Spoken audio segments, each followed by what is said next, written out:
Good morning, good afternoon, Excellencies, ladies and gentlemen, representatives of member states from permanent missions in New York and in Geneva, representatives of the African Union, colleagues from the UN system, African think tanks and academia, members of the OSAA Africa Knowledge Network, and representatives of NGOs. I would like to welcome all of you to this webinar on the launch of the 2021 edition of the UNCTAD's flagship report on economic development in Africa, titled Reaping the Potential Benefits of the African Continental Free Trade Area for Inclusive Growth. My name is Kava Kashomuse. I'm a Senior Economic Affairs Officer in the Office of the Special Advisor here in New York. Today's webinar is jointly organized by UNCTAD and the Office of the Special Advisor on Africa. We have a fascinating program before us. Our webinar today is structured into 3 sessions. First, we'll have 3 opening remarks, which will be followed by a detailed presentation of the report. And then we'll have a panel discussion. And then I will open the floor for interactive discussion. And then we'll have our closing remarks. The webinar will be recorded and made public. Simultaneous interpretation in English and French is also provided. But before I begin, I would like to remind you to keep your microphone and camera deactivated at all times. Ladies and gentlemen, with the launch of the CFTA in July 2019 in Niger, Africa created one of the world's largest free trade area, creating unprecedented opportunities for growth and sustainable development in Africa. One of the objectives of the AfCFTA is to promote and attain sustainable and inclusive socioeconomic development, gender equality, and structural transformation of state parties. However, there remains a need for a better understanding of how the CFTA can promote and contribute to inclusive growth, given the vast socioeconomic challenges the continent faces and rising inequalities within and across countries. Therefore, this webinar is very timely. It gives us an opportunity to learn how the CFTA could contribute to inclusive growth and sustainable development. To kickstart our discussion, our first speaker will be Ms. Rebecca Greenspan, Secretary General of UNCTAD. She was recently appointed as the 8th Secretary General of UNCTAD, the first woman to hold this position in the history of the organization.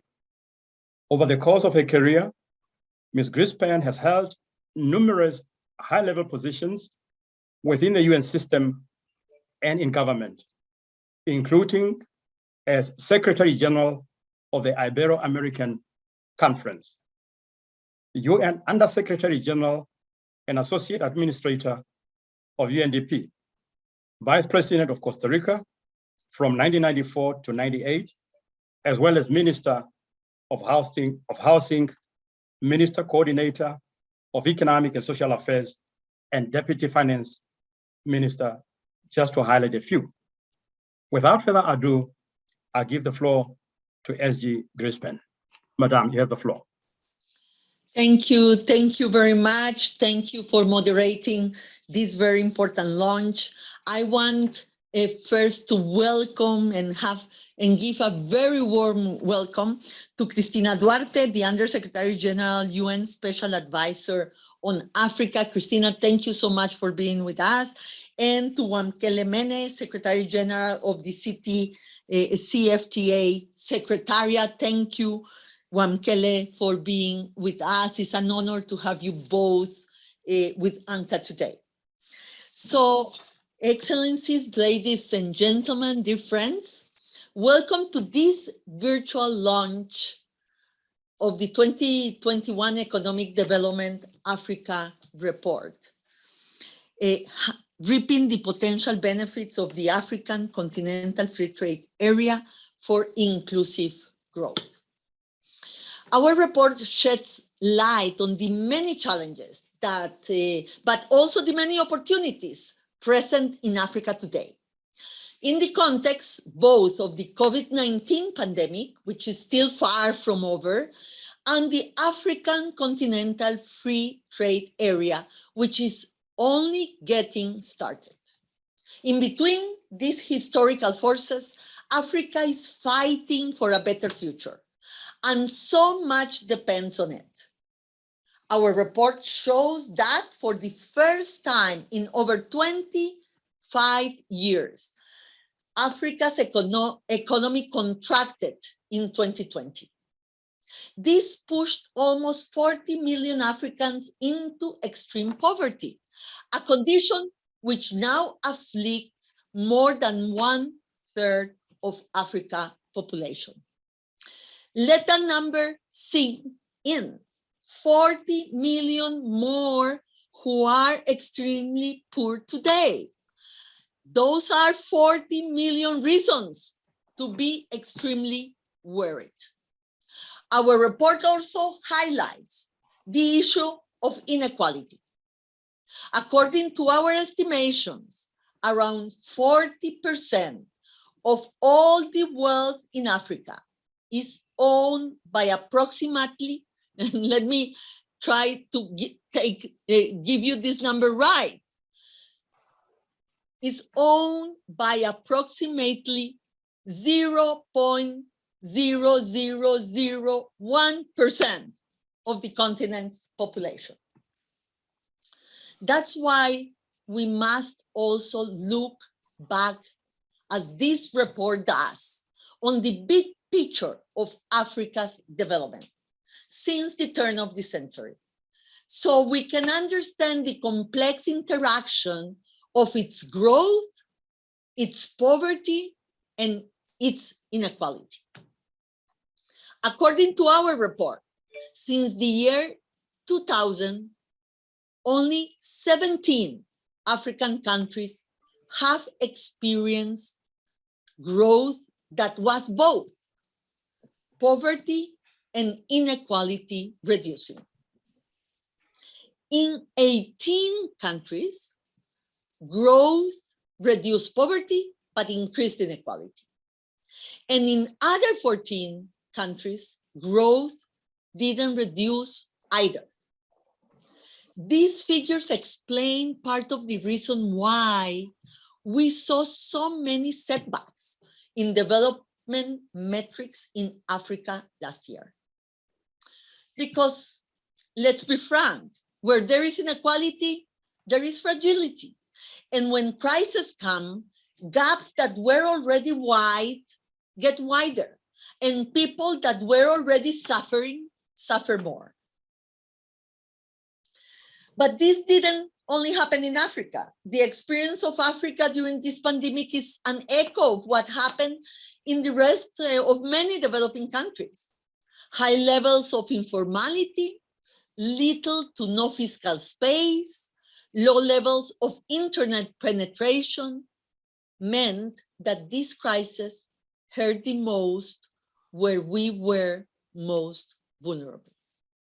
And the great lesson is this: when we lose decades of progress in just 1 year, like we did in Africa, or like we did in Latin America with COVID, what that means is that what we were calling development wasn't actually development after all.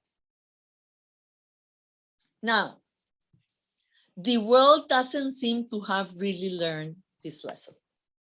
In areas such as vaccines, we have new variants coming up, new risks of more lockdowns and more downturns, and still very little is being done about increasing Africa's alarming rate of vaccination that is currently only at 8% of the total population.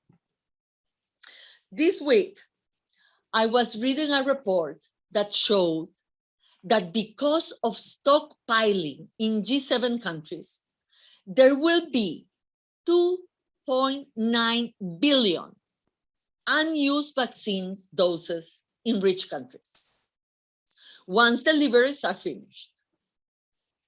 We cannot sugarcoat this.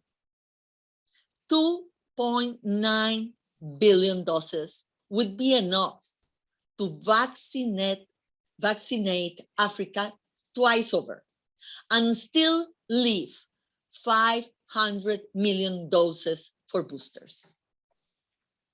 But let's return to our report, which proposes some solutions and gives us reasons for hope in the context of the CFTA.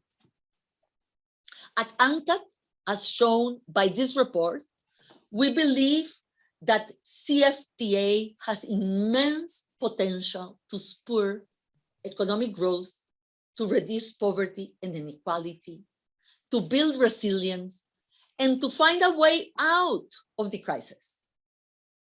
But this will not happen automatically.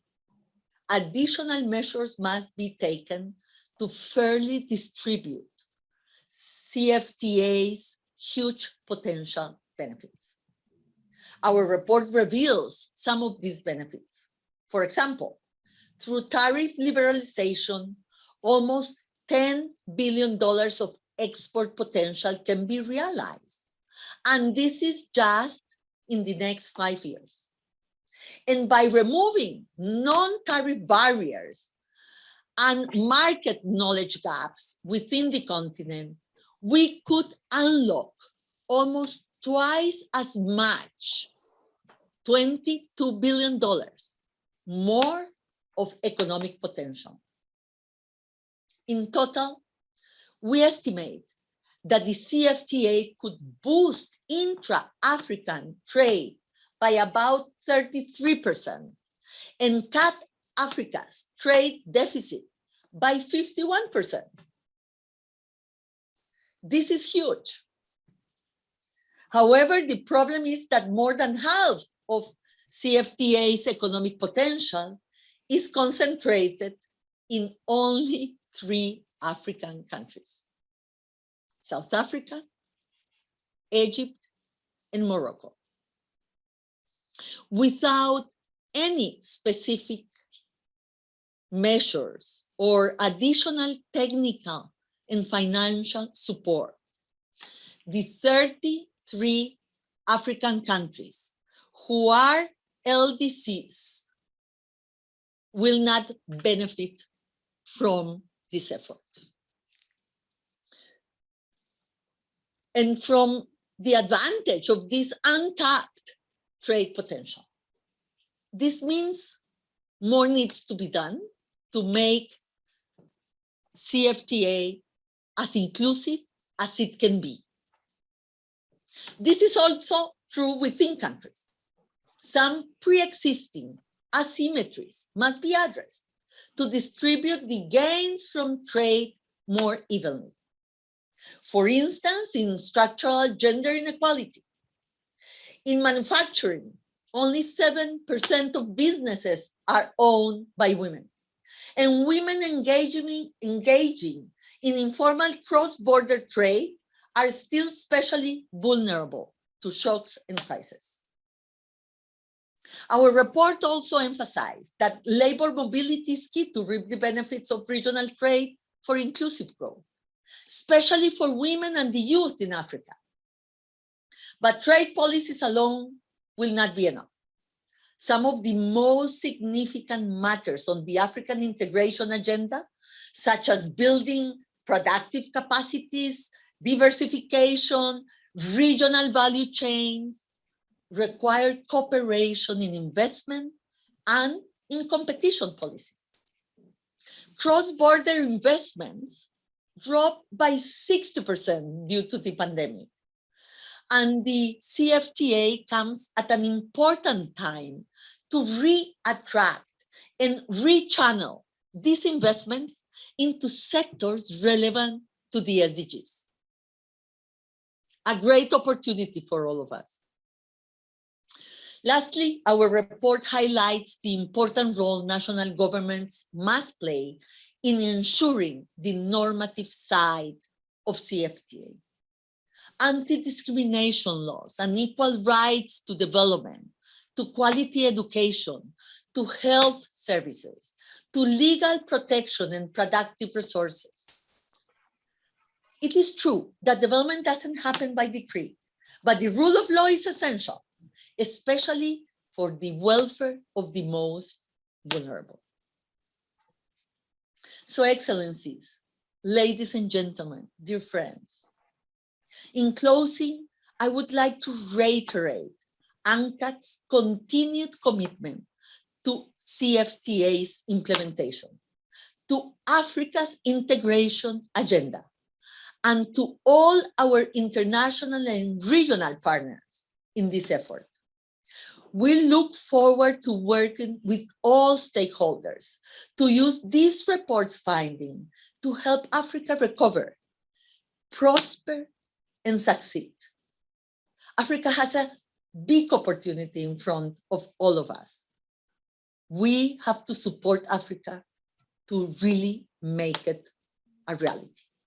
I thank you.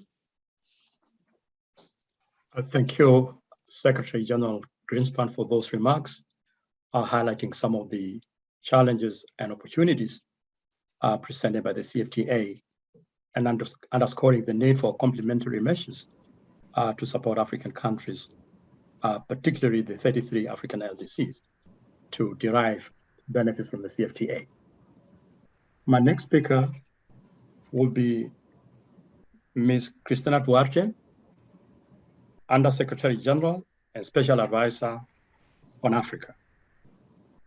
Before joining the UN, Ms. Duarte served as the Minister of Finance and Planning for the Republic of Cabo Verde from 2006 to 2016.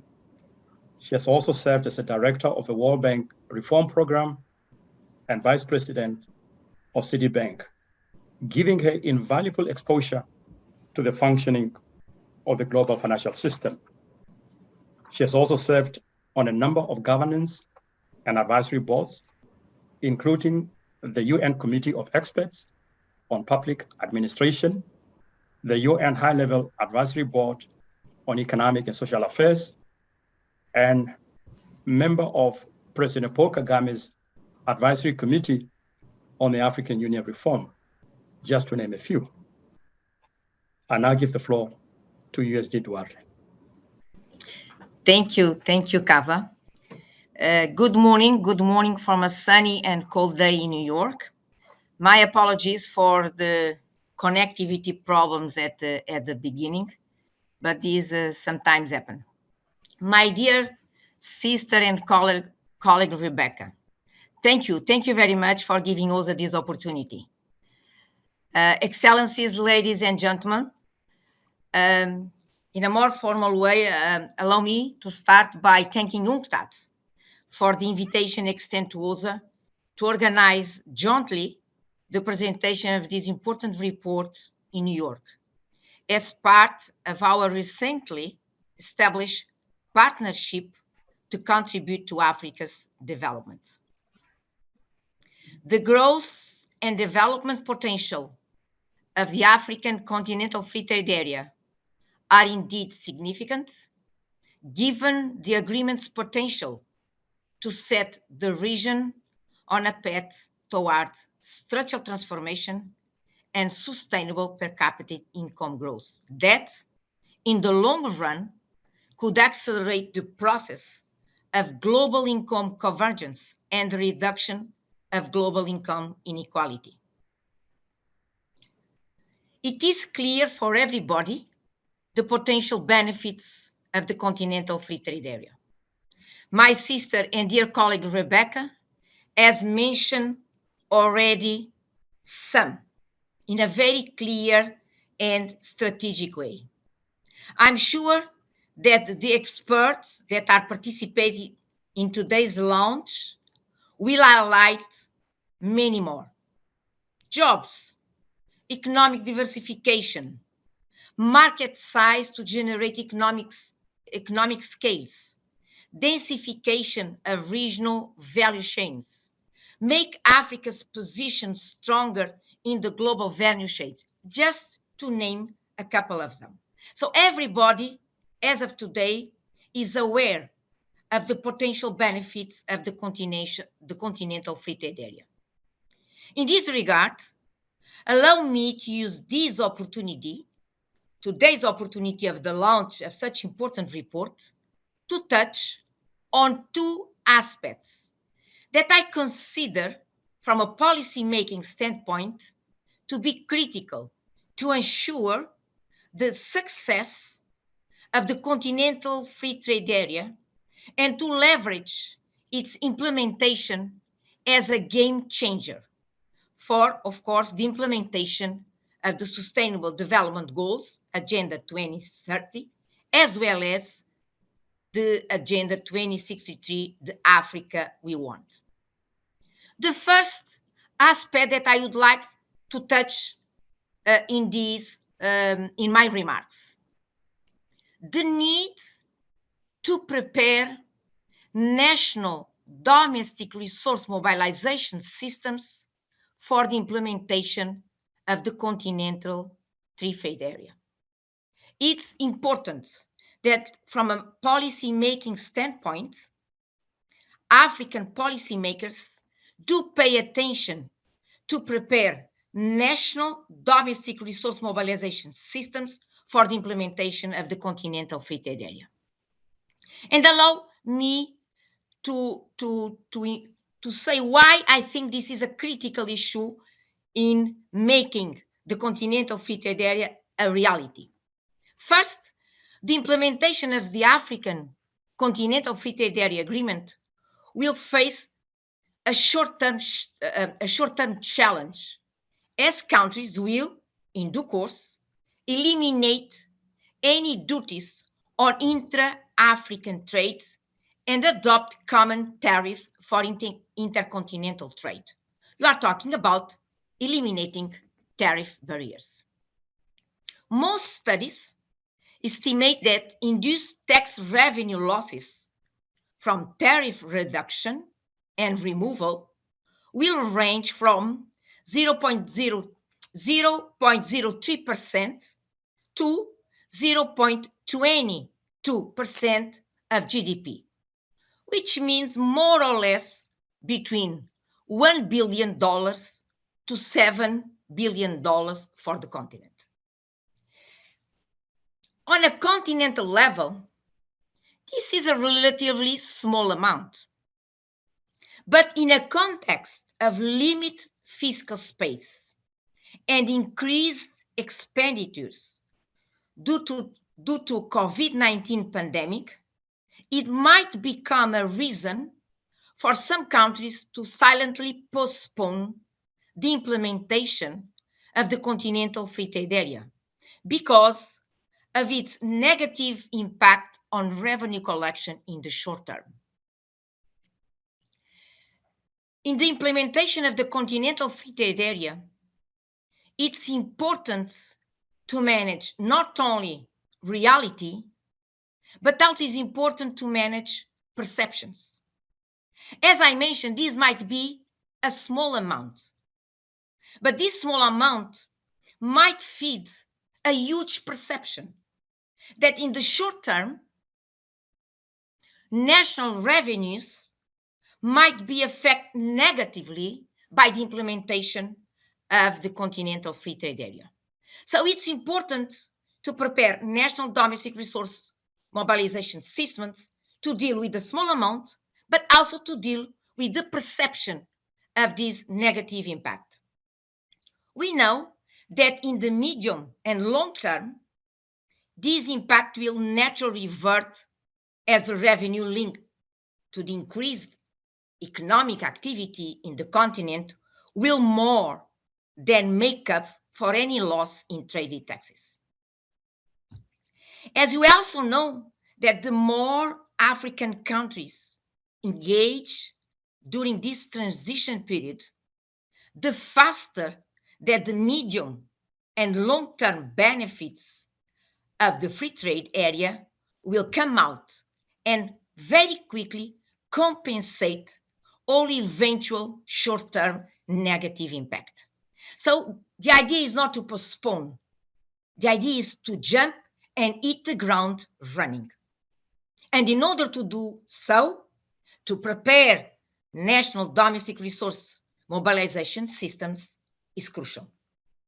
So our role, therefore, is to support African member states in envisaging the formulas or mechanisms that will enable them to mitigate this short to medium term risk and be confident to manage to face the negative perception.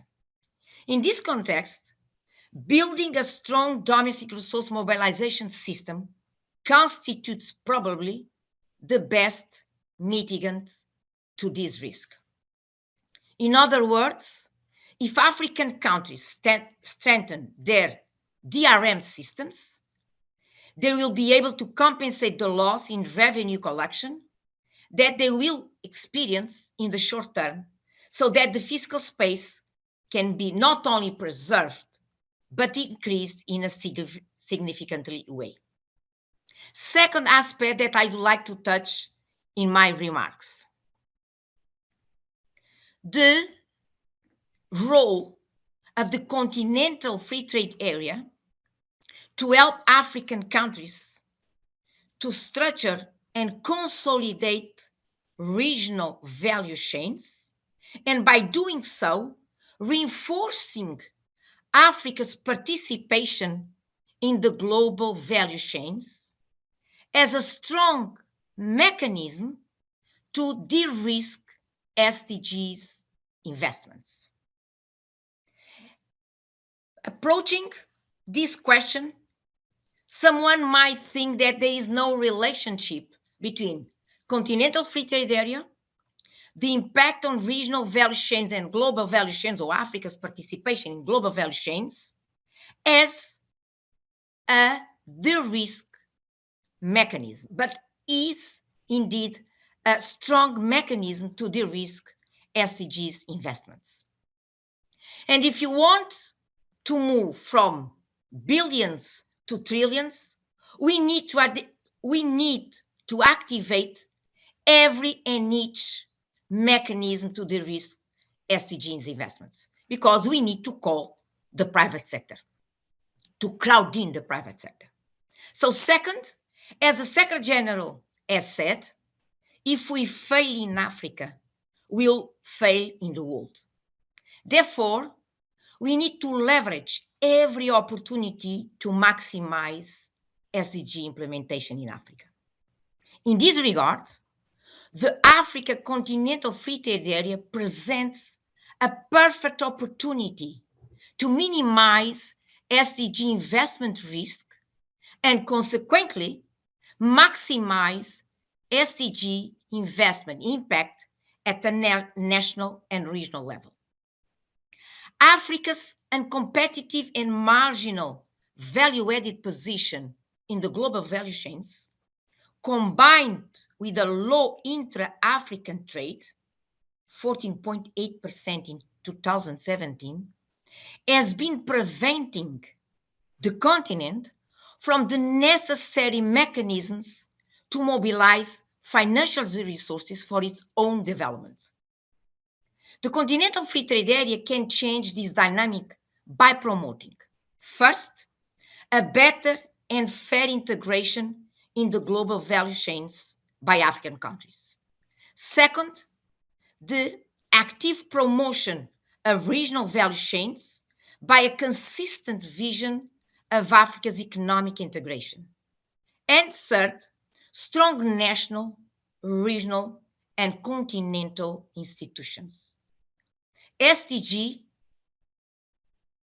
particularly after COVID-19, has become a survival matter for the SDG 16 has become a survival matter for the SDGs in Africa. So improving institutions and lowering trade costs across the board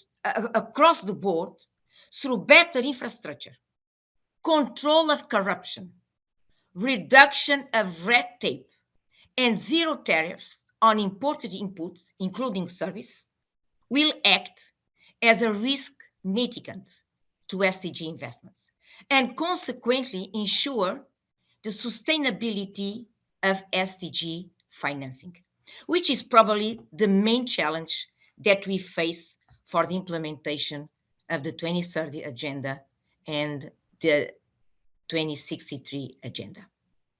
So let us take this opportunity. The Office of the Special Advisor on Africa is ready to work with UNCTAD, my dear sister Rebecca, the Secretariat of the African Continental Free Trade Area, my dear brother Wamakele, African member states, and other international stakeholders in this area to realize the Africa we want and ensure that no one is left behind. Thank you very much. Thank you very much for the opportunity. Back to you, Kava. Thank you so much, USG, for those remarks. You underscored two critical issues: the need to strengthen domestic resource mobilization systems to undergate the implementation of the CFTA, and of course, the potential benefit from the CFTA in terms of strengthening regional value chains in order to de-risk SDG investment. Thank you so much. I'll move to the next speaker, His Excellency Wamkele Mene. He was elected by the 33rd Ordinary Session of the Assembly of Heads of States and Government of the African Union to the position of Secretary General of the CFTA Secretariat. He has held senior position in the South African government, including as Chief Director, Africa Economic Relations at the Department of Trade and Industry of South Africa. From 2010 to 2015, Mr. Wamkele represented South Africa at the World Trade Organization in Geneva. Unfortunately, the Secretary General couldn't be here with us today, but we have a recorded video message. I'm going to ask the technician to play the video message for us. Joseph? Thank you for inviting me to provide these remarks on the occasion of the launch of the United Nations Conference on Trade and Development flagship publication. Your Excellency, Secretary General of UNCTAD, Madam Rebecca Greenspan, Your Excellency, Madam Christina Duarte, UN Under-Secretary General and Special Advisor on Africa, distinguished panelists, guests, and participants in this very important webinar. I want to start by thanking the Secretary General for inviting me for the invitation to address this virtual launch of the Economic Development in Africa Report 2021, Reaping the Potential Benefits of the AfCFTA for Inclusive Growth, a flagship publication of UNCTAD. At the outset, permit me to acknowledge and thank the United Nations Conference on Trade and Development for the tremendous contribution to the AfCFTA Secretariat, the technical support that has been provided since we started the negotiations in 2016.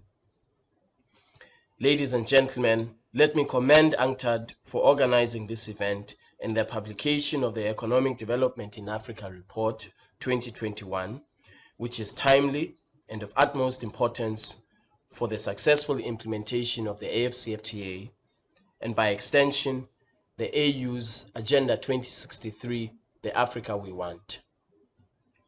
UNCTAD, as is well known, is an institution focused, amongst others, on supporting developing countries access the benefits of globalization and regional integration and enabling them to manage the potential drawbacks of greater economic integration by providing sound policy analysis and facilitating consensus building. And that is precisely, in my view, what this report has achieved. Economic Development in Africa Report 2021 provides an insightful analysis of how expected gains from trade, production, and investment, as well as growth opportunities from the AfCFTA, can be inclusive for the benefit and to support policymaking across the African continent. In this regard, the report makes several policy recommendations, and I would like to highlight just two of those recommendations. The first is that African countries should support the private sector to play its key role as a driver of transformative growth on the African continent.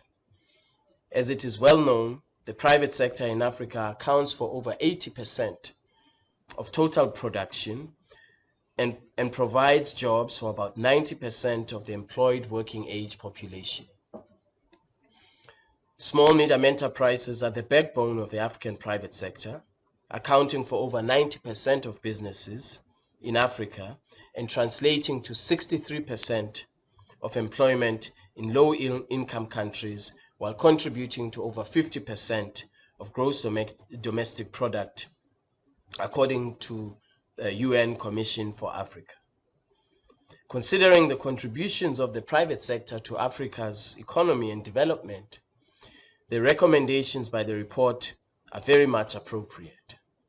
Indeed, Economic Development in Africa Report 2021 is timely, especially with the renewed calls for governments to continue to assist the private sector to ensure that the private sector harnesses the benefits of the AfCFTA. What is also instructive is that the report makes a strong case for a bottom-up approach to private sector development to ensure that the private sector effectively plays its role as a driver of transformation in Africa. The report also takes note that a top-down approach risks being influenced by dominant lobby groups and may protect industries owned by a few market players. African policymakers are also cautioned in the report that the bottom-up approach alone is insufficient to effect sustainable change on behalf of the private sector, and are therefore advised to combine the bottom-up approach with what the report describes as meso-level action aimed at leveraging industry association, trades unions, and civil society organizations. The takeaway is that reforms, actions, etc., at private sector development must start from the realities on the ground to design measures adapted to needs of the private sector, from the most local to the most national, regional, and continental. This brings me to the second takeaway from this report, which is that we must provide an inclusive free trade area through complementary measures targeting and enhancing the conditions of very vulnerable segments of our society. As it is well known and well elaborated in chapters 1 to 4 of the report, harnessing the inclusive growth potential of the AfCFTA is not going to happen by chance. And to achieve this potential, complementarity of measures is essential. Our priority, therefore, in the implementation of the AfCFTA is to ensure that there are shared benefits, and that as such, we're looking at concrete ways in which these shared benefits can be expanded to all across African countries, including across African countries and within African countries, particularly in vulnerable groups such as young people and women in trade. Women and young Africans in trade are segments of society that we must bring along to benefit from the implementation of the AfCFTA. If the AfCFTA benefits only a few large corporations in Africa, it shall not succeed. We are therefore taking concrete steps to ensure that women and young Africans are at the heart of implementation of the AfCFTA. there's a strong commitment at the highest political level amongst our heads of states, but also within the Secretariat and by me, a very strong commitment to ensure that women and young people in trade are at the center of implementation of the AfCFTA. In this regard, efforts are underway to conclude a protocol on women and youth in trade to facilitate greater trade opportunities for women and young people under the AfCFTA. As you know, women play a significant role in trade in Africa and are essential to the continent's success in leveraging the full potential of the AfCFTA. It is therefore very important that we affirm the role of women in trade and young people and enhance it from a legal standpoint. And this is why the protocol on women and young people in trade is so important. The report's policy recommendations that governments should implement targeted policies to assist women to maximize the benefits of trade is therefore a step in the right direction and actually is a confirmation of some of the objectives of the AfCFTA. Ladies and gentlemen, let me conclude by saying that I welcome the report's conclusions and the report's recommendations that inclusive growth is a very important pillar of AfCFTA implementation. On this note, once again, I would like to convey my warm congratulations to UNCTAD on the launch of the Economic Development in Africa Report 2021. Thank you very much for the opportunity to share these views with you. I thank you. We thank His Excellency for those remarks and for his vital leadership on the implementation of the CFTA and for underscoring those two important issues, the critical role of the private sector in driving transformative change in Africa and the need for complementary measures to ensure that the most vulnerable also benefit from the CFTA implementation. So my next speaker will be Mr. Paul Akiwumi, Director, Division for Africa, LDC and Special Program at UNCTAD. Previously, Mr. Akiwumi served as Director of the Economic, Social, and Development Affairs Unit in the Executive Office of the Secretary General here in New York. He has also held position with FAO, ECA, and UNEP. He will present the report for us. Mr. Paul Akiwumi, you have the floor. Secretary General Greenspan, Under Secretary General Duarte, Secretary General Wamkela, ladies and gentlemen, distinguished delegates. It's an honor for me to be able to have this opportunity to speak to you and to present some of the findings of the report, that the Economic Development Africa Report 2021.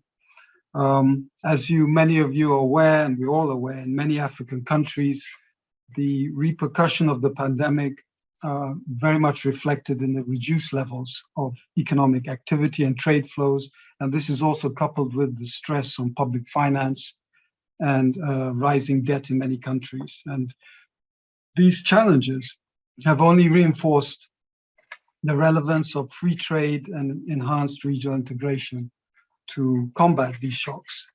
And this also includes concerted efforts to strengthen productive capacities and build the resilience of the vulnerable groups that have been mentioned, that have felt the brunt of the pandemic and its impacts.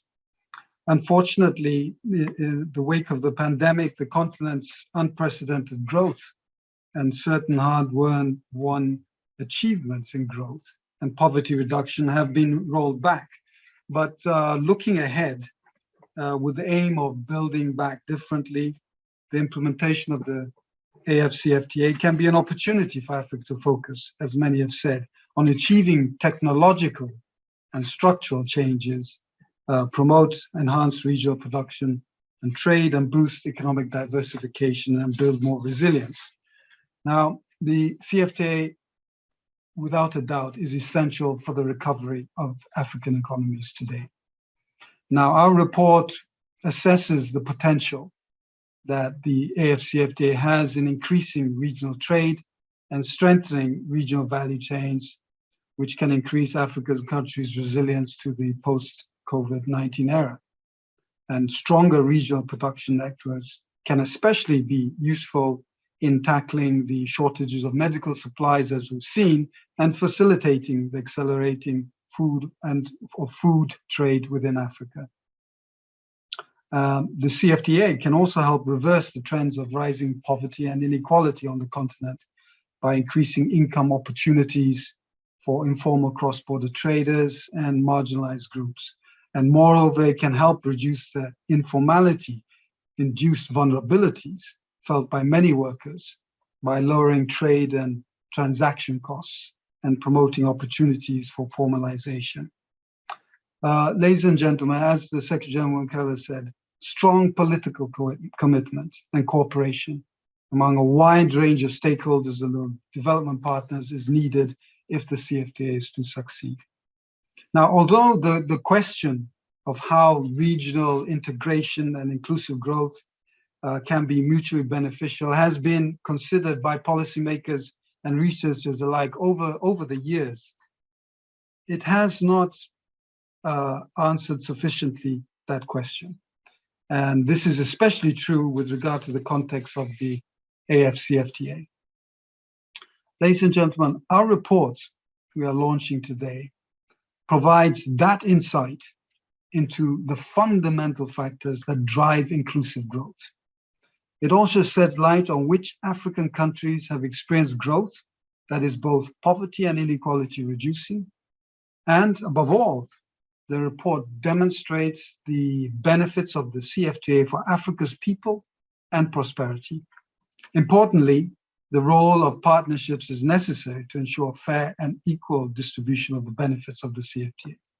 Now, before I come to the key findings of the report, I'd like to briefly discuss our definition of inclusive growth, which is a critical aspect of our report, and that is growth which is inclusive when it is both poverty and inequality reducing. As inclusive development relies on the capacity of social, economic, and political systems to provide the circumstances for well-being on a sustainable long-term basis, inclusive growth should be measured along the interconnected dimensions of human, social, and economic development and environmental considerations. Now to the key findings of our report. First, when we are looking at the sectoral composition of trade and the actors engaged, the report finds that intra-African exports tend to be more sophisticated. When compared to exports to the rest of the world, a large share of intra-African trade is technologically advanced. We also find that African exports to the rest of the continent are more diversified than African exports to the rest of the world. Developing intra-African trade would therefore provide more opportunities for structural transformation and prosperity. Now, when compared to exports to the rest of the world, the report finds that regional trade tends to favor those sectors that have a higher share of women-owned businesses. Secondly, informal cross-border trade remains a key aspect of intra-African trade. For instance, it is estimated that 30 to 40% of intra-SADC and 40 to 40% of intra-COMESA trade is informal. Therefore, facilitating trade and reducing trade costs under the AfCFTA would increase income gains for informal cross-border traders, especially women and marginalized groups. Thirdly, the additional trade potential expected under the CFTA, as you've heard from many, is large. And currently, the continent has an unexploited export potential of $21.9 billion. Now, this remains untapped due to various trade-related barriers, primarily linked to the existence of non-tariff measures, and therefore stronger cooperation under the CFTA can go a long way to address these non-tariff measures. And moreover, Tariff liberalization under the CFTA is expected to unlock an additional $9.2 million in trade potential over the next 5 years. The vehicle sector, for example, holds the greatest export potential under the expected trade tariff liberalization. Yet only a few large African countries are expected to benefit. For example, South Africa accounts for 88% of the sector's potential, while Morocco holds 8% of untapped possibilities. However, the food processing industry represents another promising sector. And here, almost all African countries have some existing productive capacities in the sector, as well as unrealized potential to increase intra-African processed food exports.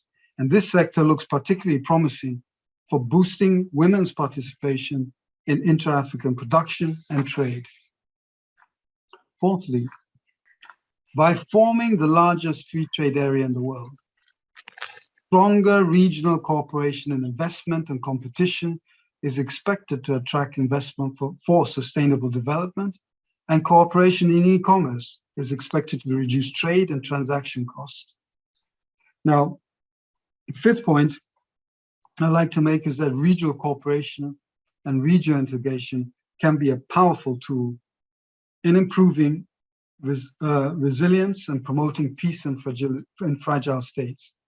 However, we emphasize that an inclusive CFTA requires stronger partnership, complementarity measures, differentiated action at the national and regional level to support women-owned businesses, small-scale traders, and I emphasize here local small-scale traders, young entrepreneurs in Africa, and Africa's least developed countries. Now, ladies and gentlemen, our report provides African policymakers, development partners, and a variety of actors with targeted set of policy recommendations and guidance on how to realize the promise of the CFTA for inclusive growth. It also stresses the importance of strategic policies, complementary interventions and partnerships at both the continental and the national levels.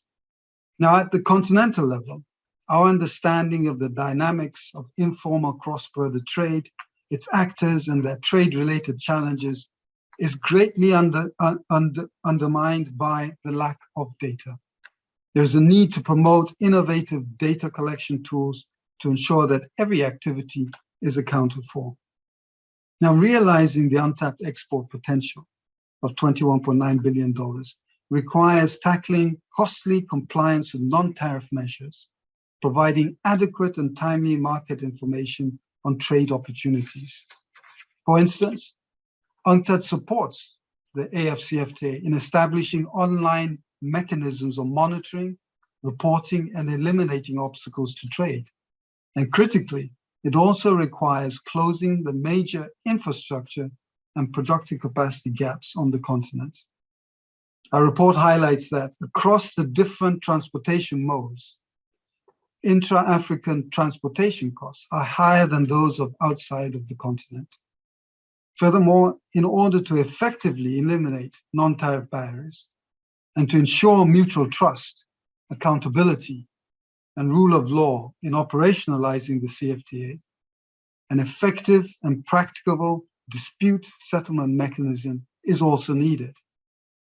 Now, there are additional measures at the continental level which could include initiatives aimed at to help the CFTA and aimed at accelerating trade facilitation at borders through, for example, simplified trade regimes, one-stop border posts, single window, and the promotion of market information tools and trade linkages to reduce trade and transportation costs.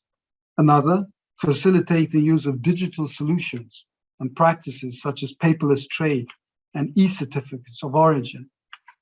Another could be establishing integrated special economic zones and cross-border special economic zones.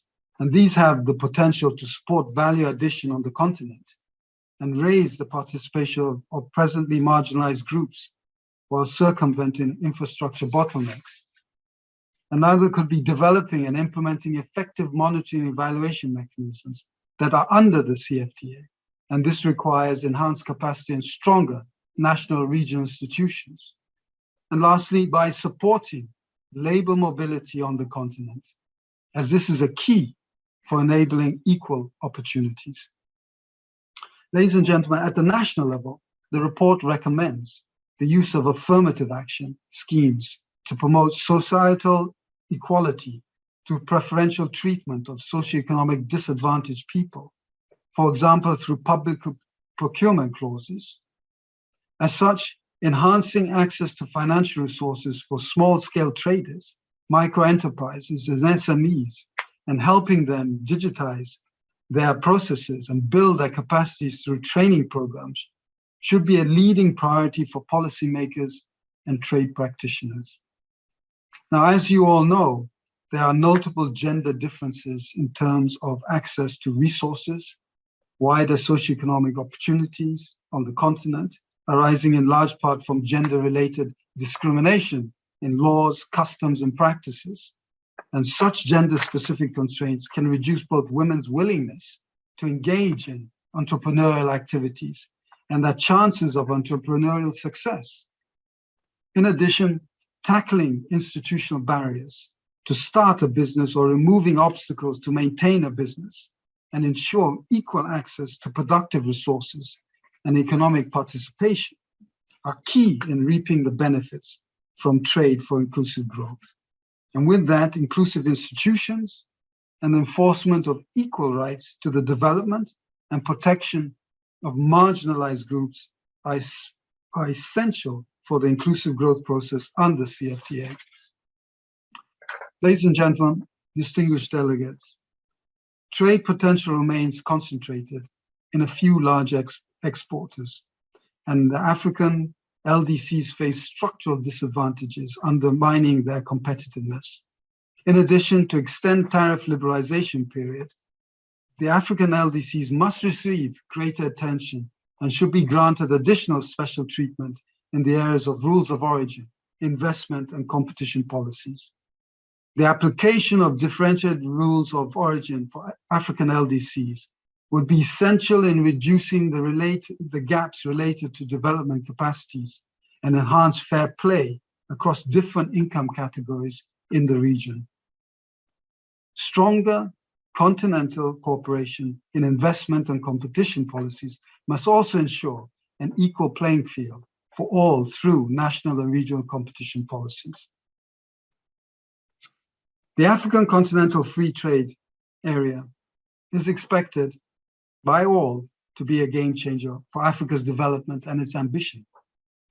It is a once-in-a-lifetime opportunity to boost inter-African trade, enhance economic diversification, opportunity, and prosperity. But this requires that the African Continental Free Trade Area provides real trade preferences to its members, and that these preferences can be used through a more inclusive policies.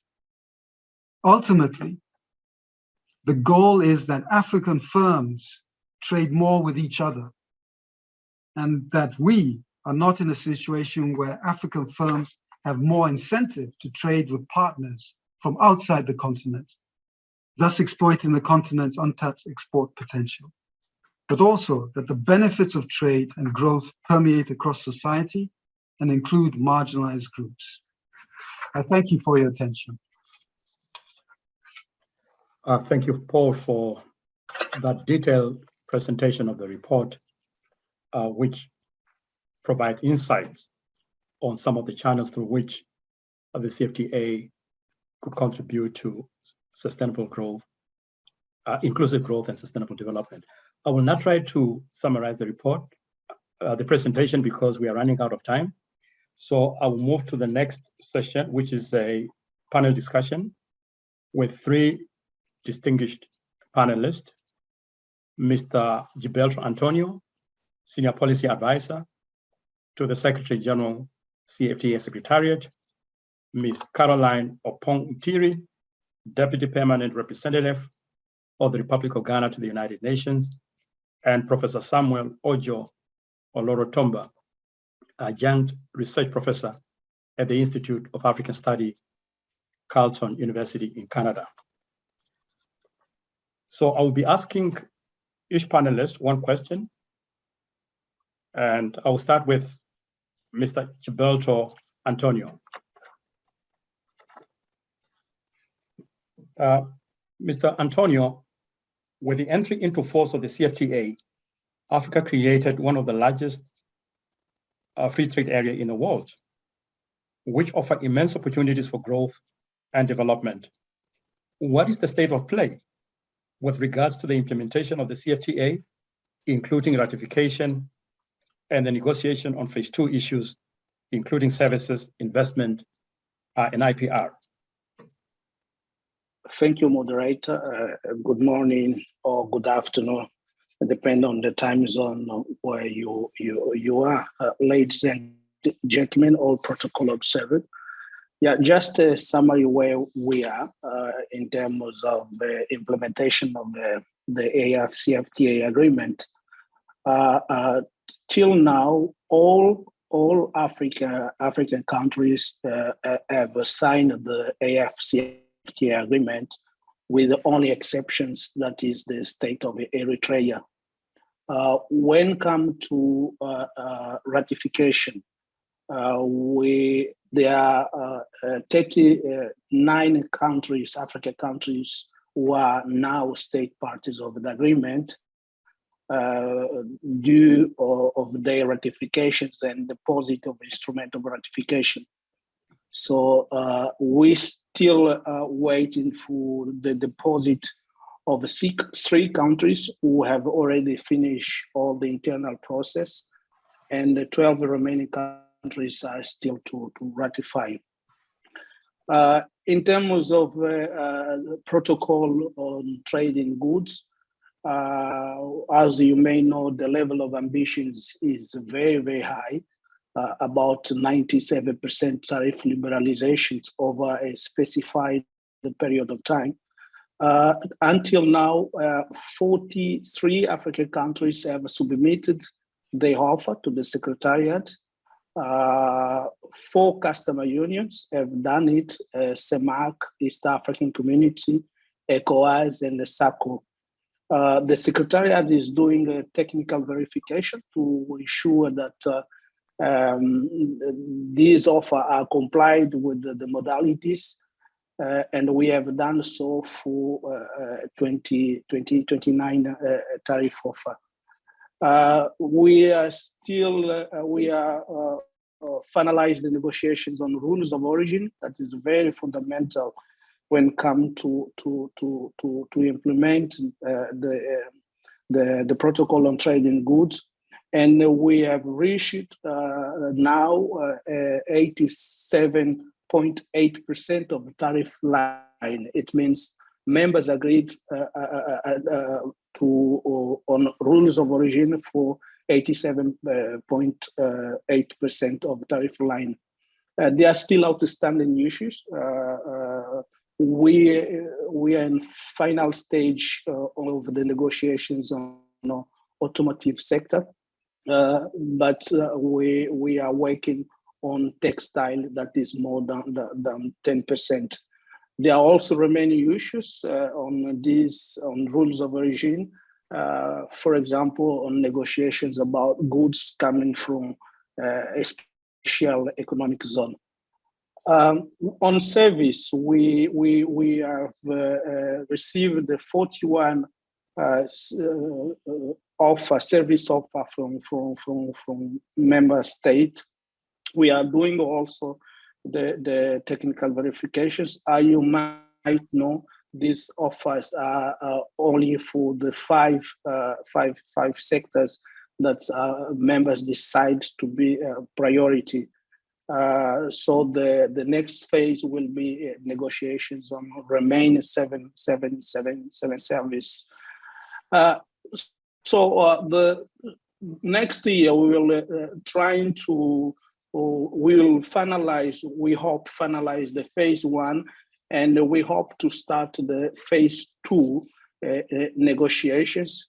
So we will be starting negotiations about intellectual property. That is very crucial, very important,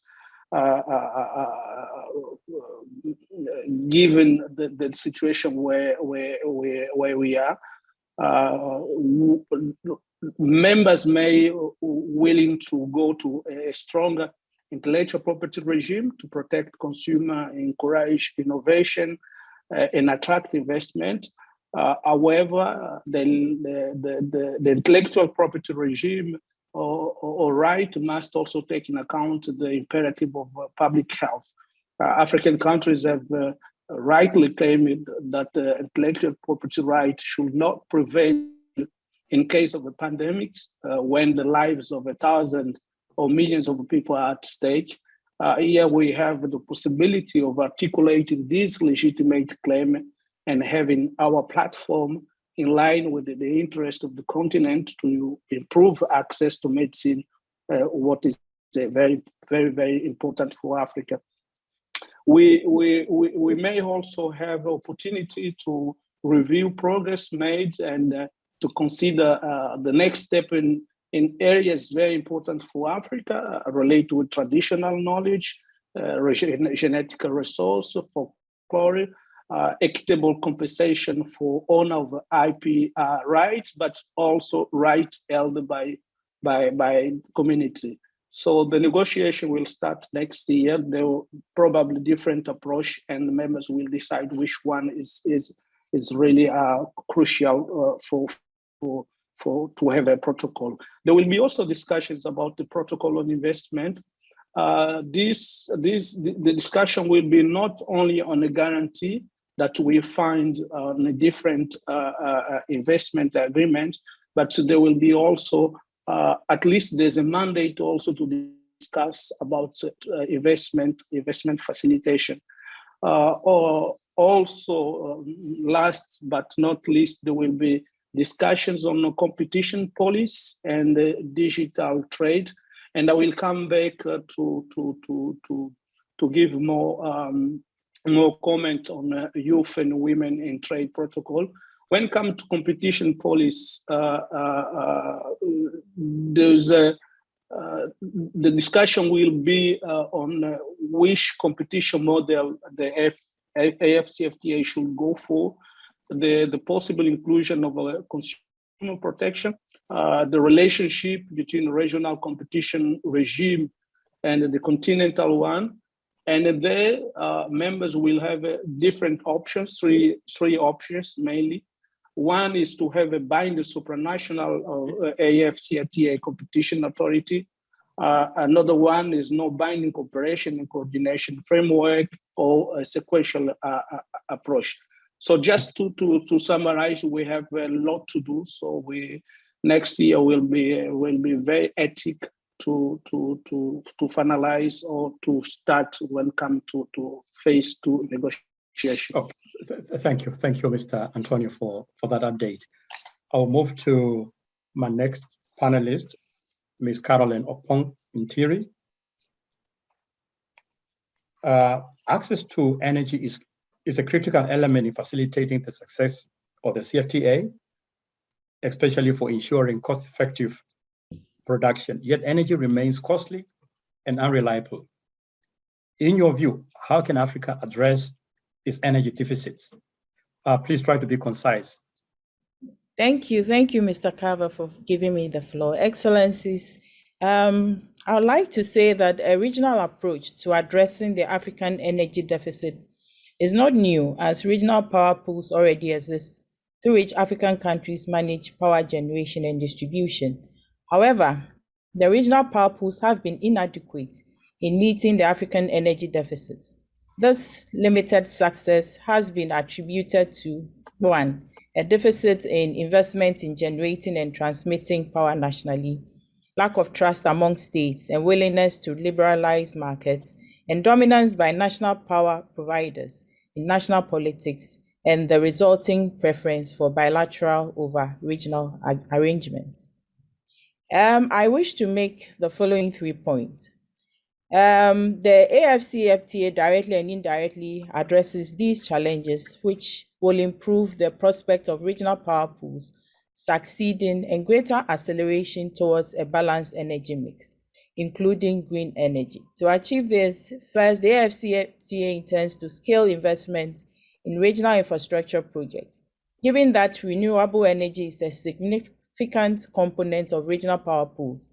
This can accelerate the transition to green energy. The second phase of negotiations is centered on protocols for cooperation on investment, intellectual property rights, and competition policy. Second, creating a dispute resolution mechanism as part of AfCFTA will engender trust among participating countries.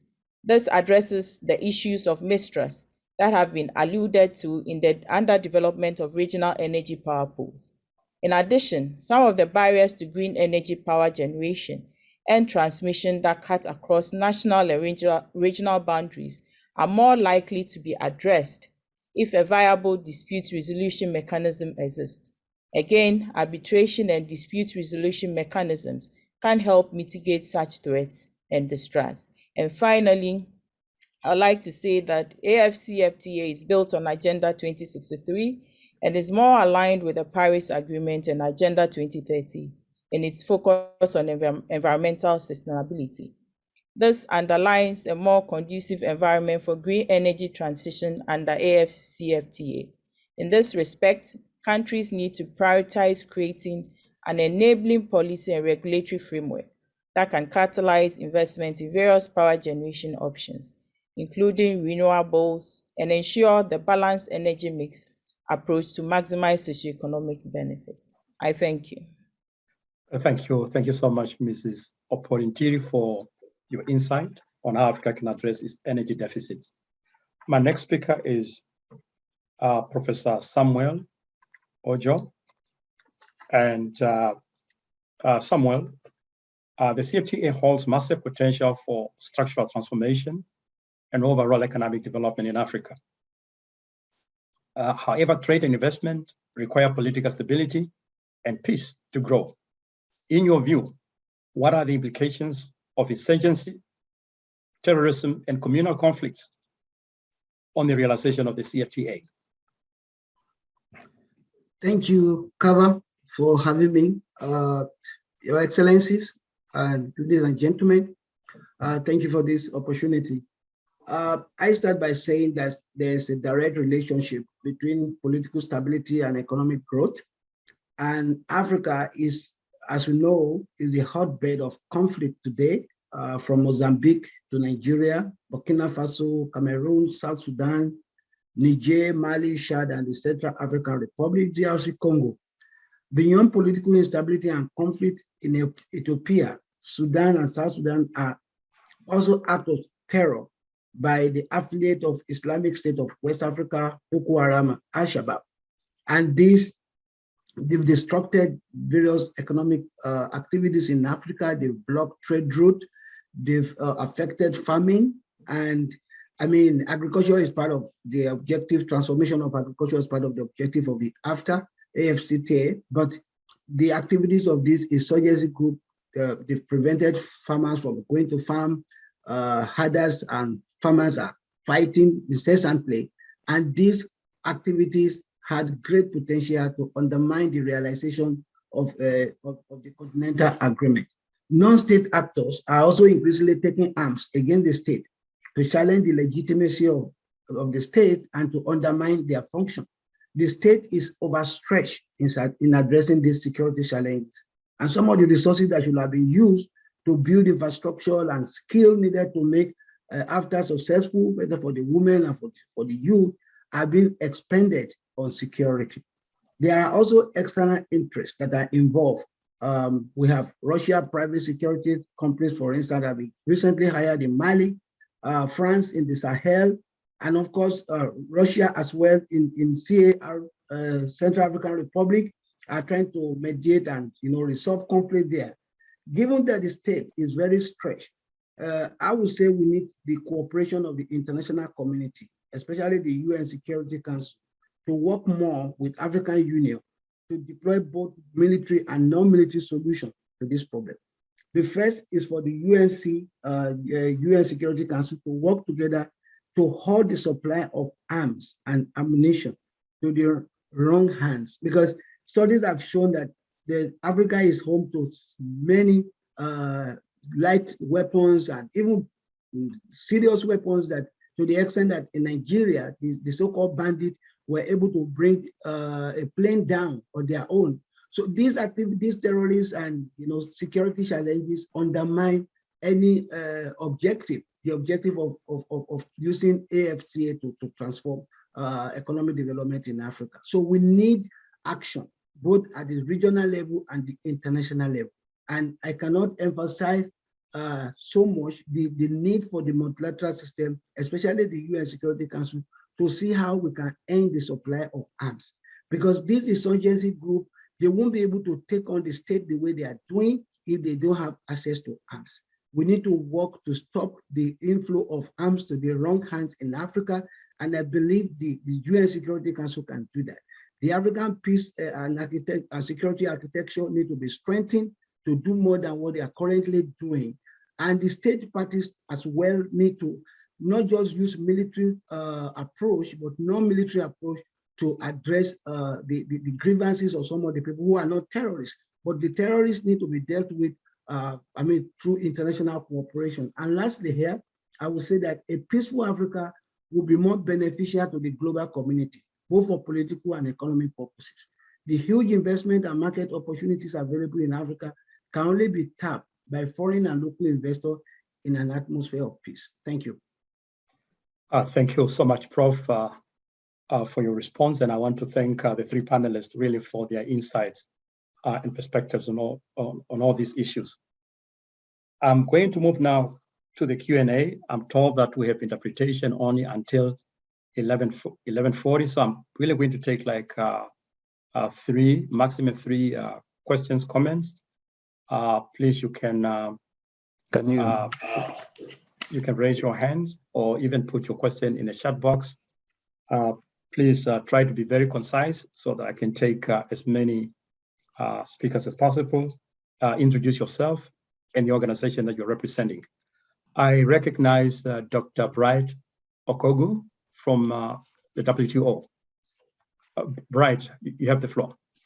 Thank you very much. Excellencies, ladies and gentlemen, let me start by thanking UNCTAD and the UN for this event and for inviting us.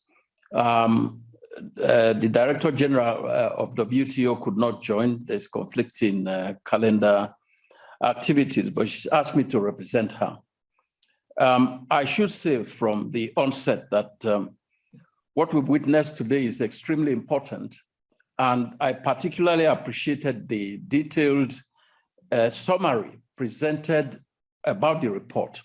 So to that extent, I think that there's a lot of material in there, and in fact, information that will benefit even us in our work here at the WTO. So thank you very much for that. Now, AfCFTA certainly has the capacity and the potential to deliver Africa from some of the negative effects of the COVID experience. For example, the lack of access to vaccines has made the recovery of Africa even more difficult. And that has been acknowledged globally. The K-shaped recovery is not just by accident. It also, in fact, is reflected in the trade statistics, which show that we don't have the same speed of recovery in Africa like you have in some of the other regions of the world. Now, if you're looking at the AfCFTA as indicated in your the topic, the operating word that caught my attention really is potential. Potential basically says it's a possibility, but until you actually implement what is needed to make it work, it remains a potential. And nobody can eat potential. You can't drink potential. So I really think this is one area that all of us, all countries of the continent, of course, inclusive of the Secretariat of AfCFTA, will have to lead us in how we can best remove all of the constraints that prevent us from proper implementation.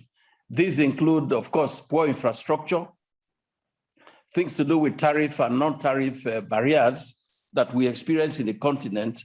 All of these supply side constraints and things of that type need to be addressed by all of our countries. To the extent we can assist that, we should do so.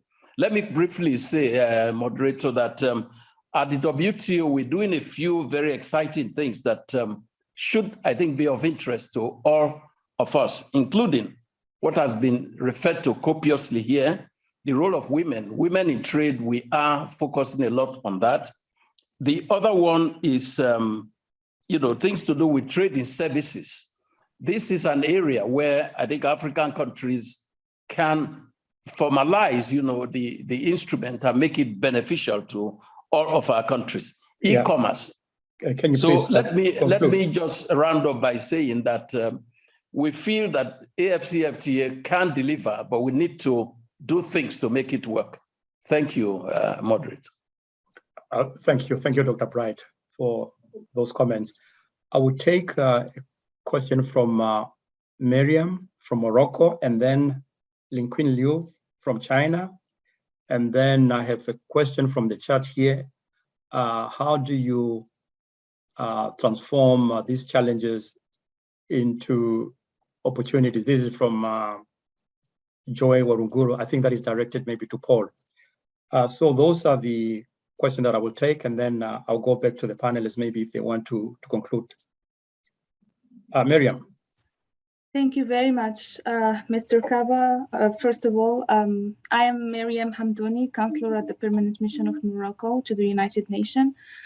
First of all, on behalf of my delegation, a word of appreciation and thanks to UNCTAD for producing the timely report on the economic development in Africa, and also for making this very important focus on the implementation of the AfCFTA. Of course, we thank OSAA for joining this effort and also for organizing this very important briefing. I believe we have now kind of a very updated roadmap on how to take further the implementation of the agreement itself. And we really look forward, even at the level of capital, to study the report and also to look deeply into its policy recommendation to see how better we can contribute in the full implementation of the agreement. I have two questions. One, it has relation with the component of the integration of youth and the young. We have a very active young population in our continent. How can we integrate the young and youth entrepreneur, especially women, in this journey of the implementation of the agreement? What from the point of view of our insightful presenters and panelists, what is the role of youth in the future to take the lead in order to take into this agreement into further implementation on the ground? And second question is that we see a lot of potential of the free trade agreement within the African continent into the climate action. So what is your views on the potential of the agreement in order to boost the climate-friendly trade within the African, in the intra-trade within the African continent? Thank you very much. Thank you, Miriam. I will take the last one from Linquin Liu, and then I'll go back to the speakers. Thank you very much, Mr. Moderator, for giving me the floor. Let me thank the Office of the High Representative and UNCTAD for hosting this very important event. We do believe that the free trade area of Africa is very fundamental to the development of the continent. As you know, China is a very close partner to the developed African countries. We just convened the 8th Ministerial Conference of FOCAC, the Forum on China-Africa Cooperation, in Dhaka, Senegal, a few days ago. And during the meeting, China announced a host of new substantial measures for China-Africa cooperation. And taking this opportunity, I'd like to share briefly some elements of these measures. As you know, we have announced that China will provide another 1 billion doses of vaccines to Africa, including 600 million doses as donation and 400 million doses through joint production. And in the next 3 years, we will pursue to reach the 300 billion US dollars in total imports from Africa, and encourage our business to invest no less than 10 billion US dollars in Africa, while provide 10 billion US dollars for trade finance to support African export, as well as some MSEs. And we will also exempt some debt from Chinese government loans by the end of 2021. And we are ready to channel our 10 billion US dollar SDR to developing countries in Africa. So we, as China is concerned, we are very seriously in supporting Africa to achieve inclusive growth, resilient recovery, and regional integration across continents in the coming years. And having said that, I would like to pose a question to the panelists. We have, since we have read very carefully the reports by UNCTAD on this very important free trade zone of Africa, we would like to know that how would China, maybe as the development partner for developing countries, as well as other countries across the globe, how would we support this kind of implementation of this new free trade zone to better support this endeavor by the African countries to achieve this kind of regional integration and inclusive growth. So we are keen to provide our practical support, but we can, we are ready to work with different stakeholders, including international organizations and United Nations, to achieve that target. So we would like to know the suggestions maybe could proposed by the panelists. Thank you very much. Thank you so much, Mr. Liu. I'll go back to the panelists to respond to the question. There's two questions from Morocco on, how to ensure that the youth benefit from the CFTA, particularly through youth entrepreneurship, and also the role of the CFTA in addressing climate and also promoting green growth in Africa. Maybe those two questions could go to Paul. And then the question about how could China and other developing countries support the implementation of the CFTA. I don't know whether my USG or the SG for UNCTAD can respond to those questions. Over to you. Let's start with Paul. Thank you very much, Carlo, and thank you very much indeed for the very in-depth questions, and I will respond to the one on the youth and how we can help them and with regard to climate. I think one of the key things that we all have to, we talk about it a lot, and I'm glad you mentioned it, talk about youth, the demographic dividend of the country, and it is a dividend of the continent. We have to look at it in those terms. And one thing which is very clear within the framework of CFTA is that we've asked to ensure that marginalized groups and the youth and women, that there is opportunities for them. So they have to make specific concerns about that. And you heard Wamkela, the Secretary General of the CFTA, mention about the protocol on women, but there needs to be focus on youth. And it's quite clear also that the youth entrepreneurship, one has to distinguish between entrepreneurship out of necessity and entrepreneurship out of innovation. And I think I believe you're talking about entrepreneurship out of innovation. And that is critical, is the financial part, the financing of entrepreneurship. And we have to move away, and the notion of providing financial support to an idea still does not exist on the continent. Financial support is always provided when there is collateral to it. And the financial mechanisms and systems have to be put in place to provide financial support for ideas so that these entrepreneurs, young entrepreneurs, can move forward. Now, with regard to climate, CFTA will contribute considerably. The more trade that's happening within Africa, as we said, the more high technology it is driven. Don't forget, most of the trade that leaves Africa is from the extractive sector. It's commodity driven. It's detrimental to the environment. Whilst within Africa, it is more adding of value to it. And also naturally, the footprint will be smaller because we're within Africa. So there's a lot of support with regard to that. And within CFTA also, the production systems, there's room for greening these production systems. So I think it's very a good question, and it's an issue which is being dealt with but needs to be focused on within the CFTA. Thank you very much.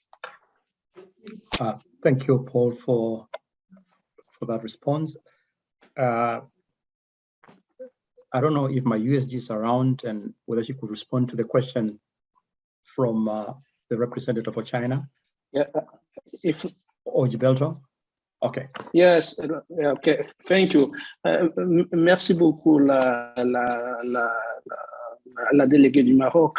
C'est une question pertinente et nous tenons ça à cœur parce que nous savons que l'Afrique est un continent le plus jeune avec une moyenne d'âge autour de 20 ans. 65% de la population a moins de 25 ans.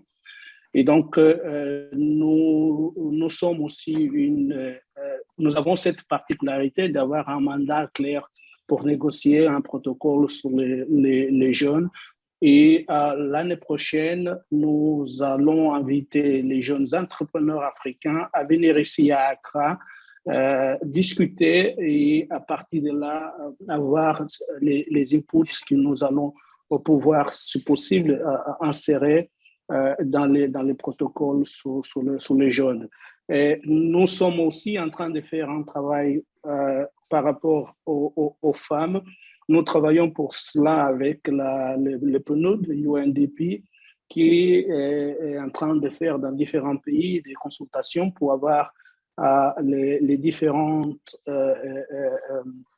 préoccupations que les femmes ont par rapport au commerce transfrontalier.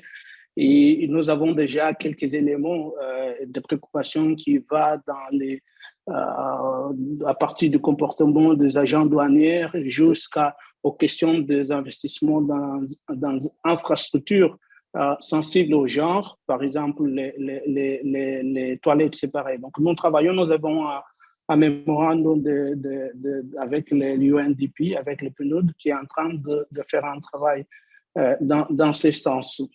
We are also very, we know how his challenge is the trade finance, the finance per se, but the trade finance, we know how is a challenge for small and medium enterprise to export because of not just the procedures, but on the financial aspect because of the delay of the payment.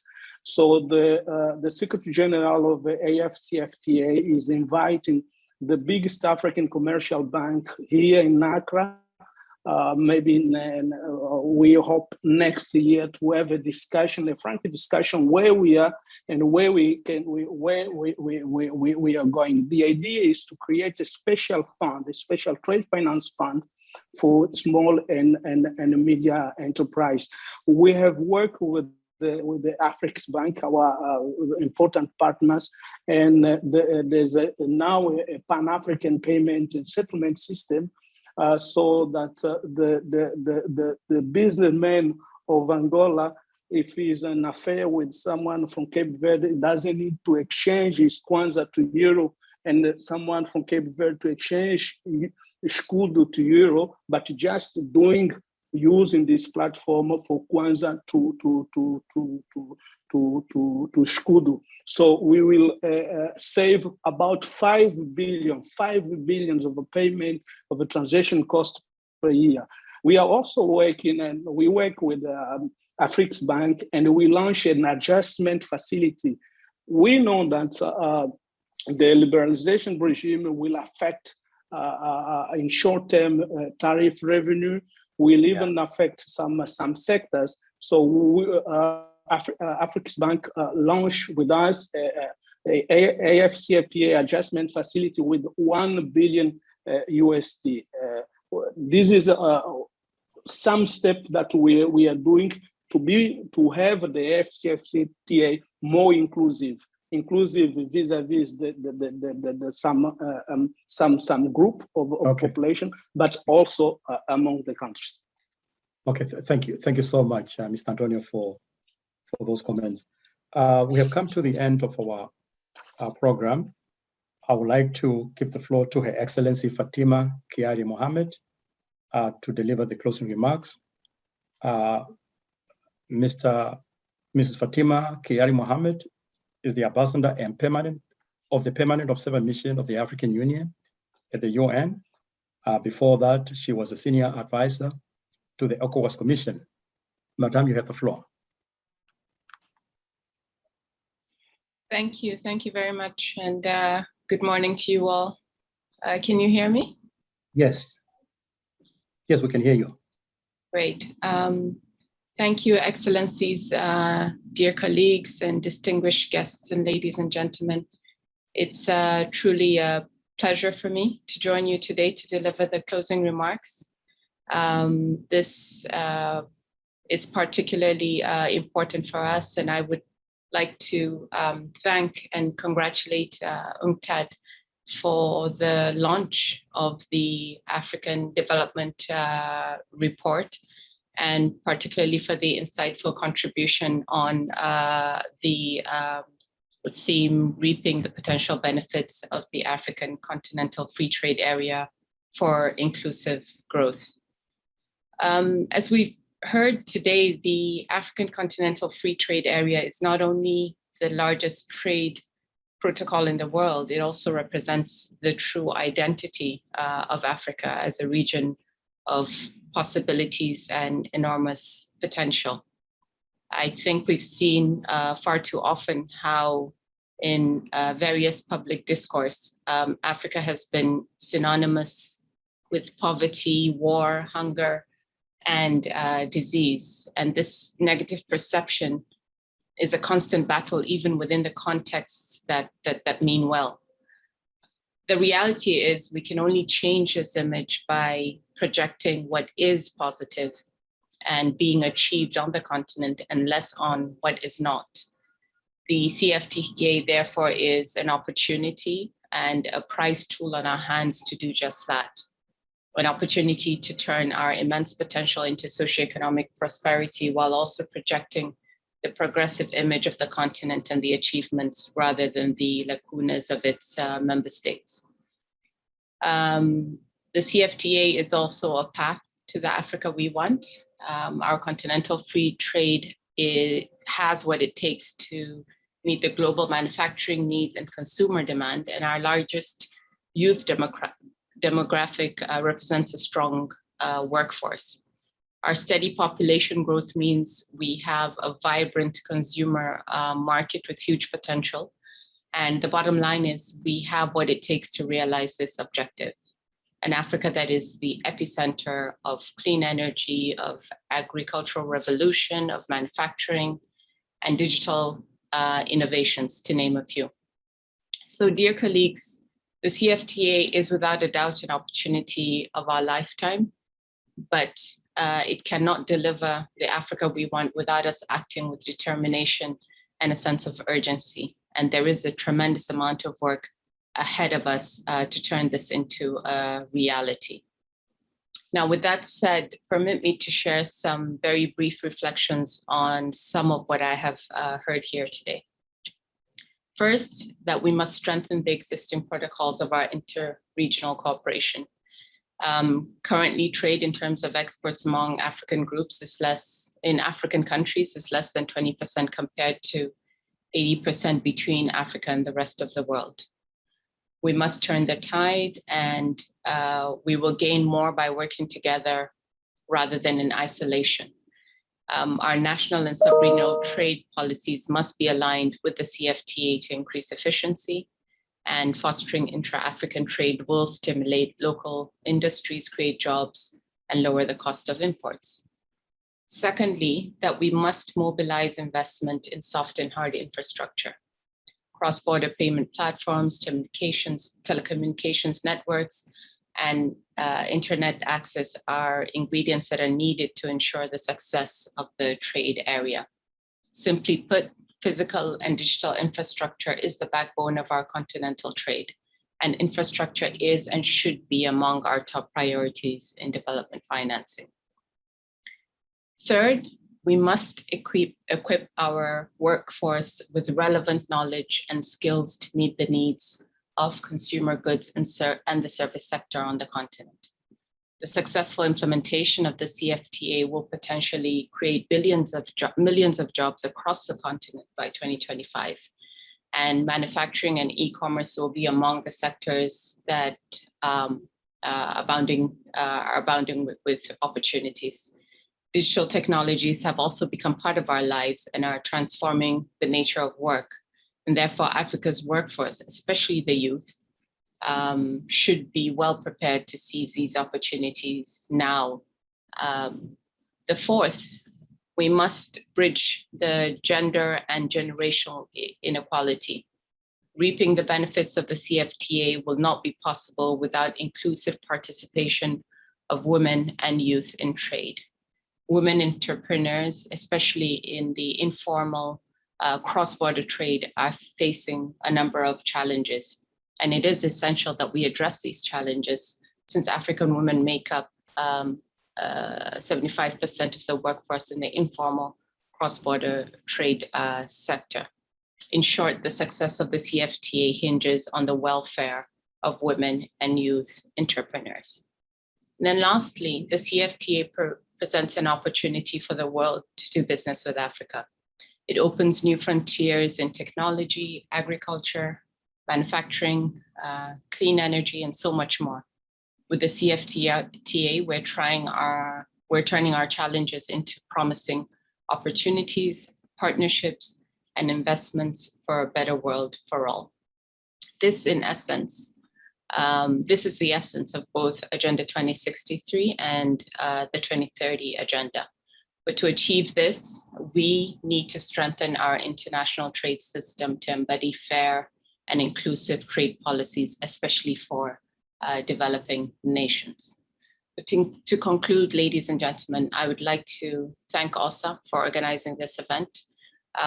Thank all the speakers today for their valuable contributions, and particularly to UNCTAD for working on this very important report.